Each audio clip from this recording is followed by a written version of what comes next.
Dans les prises en charge en HAD, on peut être amené à suivre, à prendre en charge, à soigner quelqu'un qui est dans une impasse thérapeutique. Alors le terme est un peu dur, parce qu'il n'y a pas d'acharnement thérapeutique, il faut toujours s'efforcer de soigner et soulager.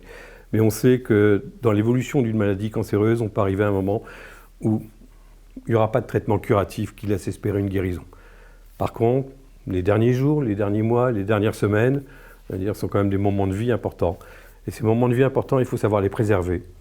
Et on sait que la plupart des appréhensions, c'est l'appréhension de la douleur. Ça, c'est quelque chose, sur lequel on peut véritablement vous apporter un soulagement, parce que la douleur, elle est multifactorielle. C'est une composante émotionnelle, une composante physique, une composante affective, et on est là un petit peu pour vous aider. On sait que dans la douleur, il y a la douleur elle-même, il y a l'appréhension de la douleur, et on est là pour vous aider. On a des moyens techniques. Dans les moyens techniques qui sont les plus utilisés en HAD, il y a ce qu'on appelle les PCA. Les PCA ou les ACP en français, c'est l'analgésie contrôlée par le patient.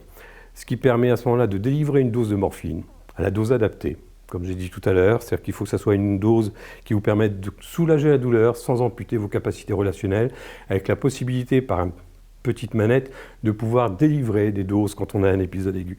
Ça fait partie des choses qui peuvent être mises en place, cette fameuse PCA. Il peut y avoir aussi, quand on a des moments d'anxiété, parce qu'on traverse tous des moments d'anxiété. Il peut y avoir des moments de dépression, mais des moments d'anxiété. Sur l'anxiété, on peut mettre en place à ce moment-là un traitement qui calme l'anxiété, qu'on appelle le midazolam ou l'hypnovel, à petite dose, qui peuvent vous aider à retrouver, on peut dire, une espèce de sérénité, ou en tout cas atténuer l'anxiété qu'on peut ressentir. Et ça fait partie des choses qu'on peut mettre en place pour vous aider pour traverser ces moments difficiles. Et puis on sait que malheureusement, la maladie évolue toujours, et il peut y avoir des moments difficiles.